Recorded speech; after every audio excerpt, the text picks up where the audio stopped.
अस्सलाम वालेकुम and a very warm welcome to my YouTube channel. मैं हूं अनीका निसार। नाज़रीन, 5 अगस्त कश्मीर की नहीं बल्कि ह्यूमन राइट्स की हिस्ट्री के अंदर एक स्याह बाब के तौर पर जाना जाएगा। और वो क्यों जाना जाएगा?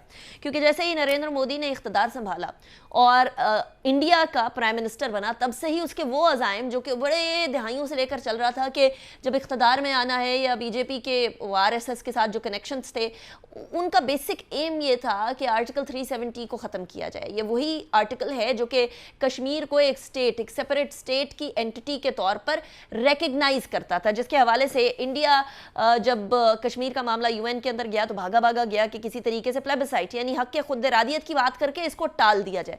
टल तो वो मामला गया, लेकिन जैसे ही नरेंद्र मोदी इख्तदार में आया, उसने इस मामले को उठाया और बीजेपी के एक्सट्रीमिस्ट विंग या RSS का पॉलिटिकल विंग, ये दोनों आपस में इंटरकनेक्टेड हैं, बीजेपी और RSS, इन्होंने इस मामले के ऊपर काम करना शुरू कर दिया। आर्टिकल 370 और 35A को ख़त्म कर दिया गया और कश्मीर को जम कर दिया गया भारत के अंदर। अब इसके बाद से लेकर अब तक बहुत सारे मजालिम ढाए जा रहे हैं।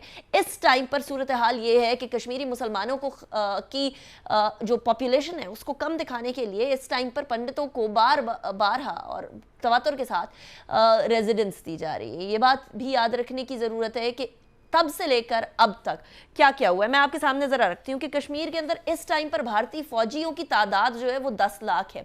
10 लाख इतने से इलाके के अंदर, यानी शहरियों से ज़्यादा फौजी वहाँ मौजूद हों, उस इलाके को अगर अंडर सीज और अंडर ऑक्यूपेशन नहीं कहेंगे तो क्या कहेंगे? अगर वाकई में इतनी तरक्की हो रही होती जिस तरीके से बड़े अरसे से भारत ने शो करने की कोशिश की है, कुछ समिट्स भी करने की कोशिश की हैं जो कि नाकाम रही, अगर वाकई में इतना अमन और इतनी तरक्की चल रही थी तो फिर इतने ज़्यादा फौजी रखने की क्या जरूरत थी? कश्मीर के अंदर 6 अजला के तकरीबन 89 गांव के अंदर 8600 से ज़्यादा इज्तमाई कब्रें, लोगों की इज्तमाई कब्रें मिली हैं। 2017 से ऑनवर्ड्स कश्मीर के अंदर केमिकल वेपन्स का इस्तेमाल किया जा रहा है, जो कि सिवियर ह्यूमन राइट्स वायलेशन है। इंटरनेशनल ह्यूमन राइट्स लॉज की ये जो है वो कंप्लीट वायलेशन है। 2014 से लेकर अब तक भारतीय फोर्सेस के हाथों 3850 यानी 3850 खवातीन की इस्मत दरी की जा चुकी है। उनको उनके रेप्स और उनके साथ सेक्सुअल हरासमेंट की जा चुकी है और 650 खवातीन ऐसी हैं जिनको मार दिया गया है। बच्चों की तादाद भी कुछ कम नहीं है।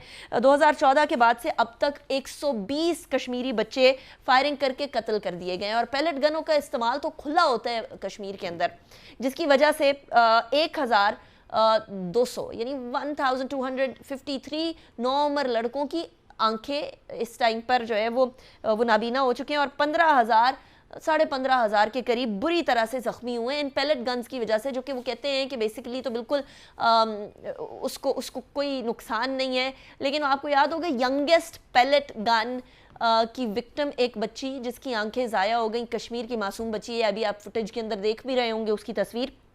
10,000 कश्मीरी जो है इस टाइम पर जबरी लापता है, यानी फोर्स्ड, बिल्कुल कंप्लीटली वी डोंट नो किधर है, क्या है उनके साथ, कौन सी जेलों के अंदर बंद की है, जिंदा है नहीं है, उनका कुछ मालूम नहीं है।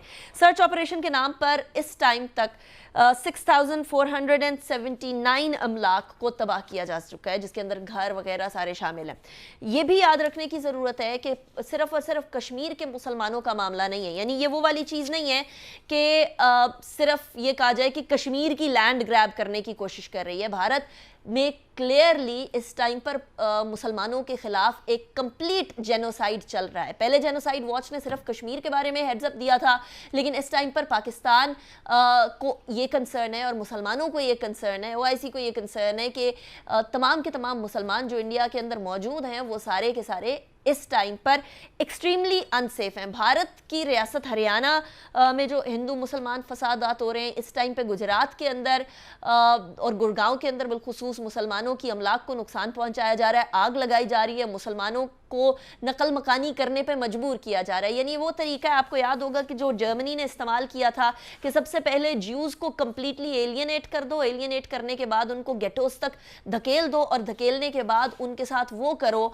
जो फिर रहती दुनिया तक हर किसी के रोंगटे खड़े करा दे। अभी वही काम इंडिया के अंदर चल रहा है। ये भी याद रखिए कि इंडिया के अंदर इस टाइम पर 60 से ज़्यादा आज़ादी की तहरीकें चल रही हैं, और उन आज़ादी की तहरीकें चलने की वजह यही है कि इंडिया ने बिल जबर बहुत सारी रियासतों को और उनके लोगों की आवाज़ें दबाकर उनको साथ रखा हुआ है। इन 60 से ज़्यादा जो आज़ादी की तहरीकें इंडिया के अंदर चल रही हैं, इसके अंदर ऑब्वियसली एक हेजेमोनिक तरीकाकार जो भारतीय स्टेट का है वो एक बड़ी वजह है। याद रखिए कि ऑफिशियली मुसलमानों के खिलाफ जो क्राइम्स हो रहे हैं उसकी जस्टिफिकेशन दी गई उस टाइम के सिटिंग मिनिस्टर की तरफ से। जरा सुने के क्या कहा। Article 14 guarantees equality of equals. I'll give you an example. Are all people not equal?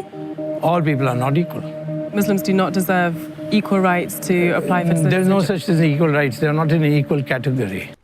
अच्छा, ये मुसलमानों के खिलाफ ही नहीं हो रहा है ये मामला। ये वो तो आपने सुन ही लिया कि मुसलमानों को तो इक्वल समझ ही नहीं रहे और ऑफिशियल स्टेटमेंट के अंदर इक्वल नहीं समझ रहे। उनको कोई शर्म, कोई हया नाम की भी चीज़ नहीं है कि इंटरनेशनल मीडिया के ऊपर आके छुपाने की भी कोशिश नहीं हो रही। खुल्लम खुल्ला इस टाइम पर ह्यूमन राइट्स वायलेशंस और इंटरनेशनल ह्यूमन लॉज की वायलेशन की जा रही है इंडिया के अंदर। लेकिन सिर्फ मुसलमानों तक मामला नहीं रुकता। यहाँ मसीही बरादरी, यहाँ दलित, यहाँ सिख बरादरी, सारे के सारे ही इंडिया के अंदर इस टाइम पर शदीद अनसेफ हैं। सिर्फ और सिर्फ पैसे की चमक दिखाकर पूरी दुनिया को खामोश कराया जा रहा है। लेकिन India is right now brewing pot of basically exact hate crime जो कि हिटलर ने उस टाइम पर ज्यूज़ के खिलाफ किया था। ये भी याद रहे कि इस टाइम पर बहुत सारी सियासी जो पावर्स हैं, सियासी जमातें हैं, उनको नरेंद्र मोदी के ऊपर बिल्कुल भी एतमाद नहीं रहा। 27 जुलाई को इस साल की बहुत सारी जमातों ने, अपोजिशन की जमातों ने मिलकर नरेंद्र मोदी के खिलाफ एक अदम एतमाद की तहरीक पेश की। तहरीक अदम एतमाद में जो बहस है वो 8 अगस्त से शुरू होगी।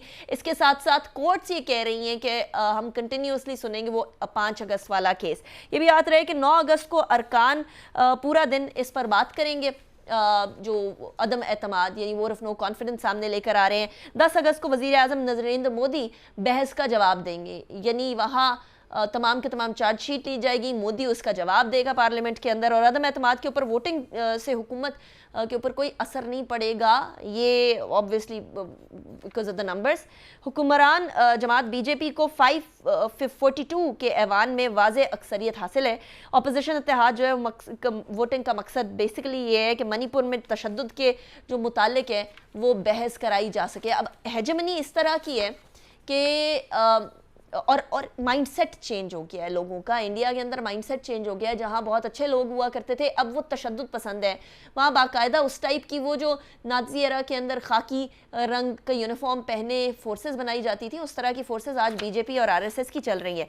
ये बात मैंने आपको दिखानी थी कि अभी हाल ही में एक सिक्योरिटी ऑफिसर जो ट्रेन के अंदर सफ़र कर रहा था, उसने अपने सीनियर और साथ 3 मुसलमानों को कत्ल कर दिया। और क्या कहा है फिर वो सुनिएगा। किस कदर इंडिया को डिवाइड कर दिया है और मुसलमानों और अक़लियतों के ख़िलाफ़ कर दिया नरेंद्र मोदी ने और उसके जितने भी चेले हैं उन्होंने। ज़रा सुने।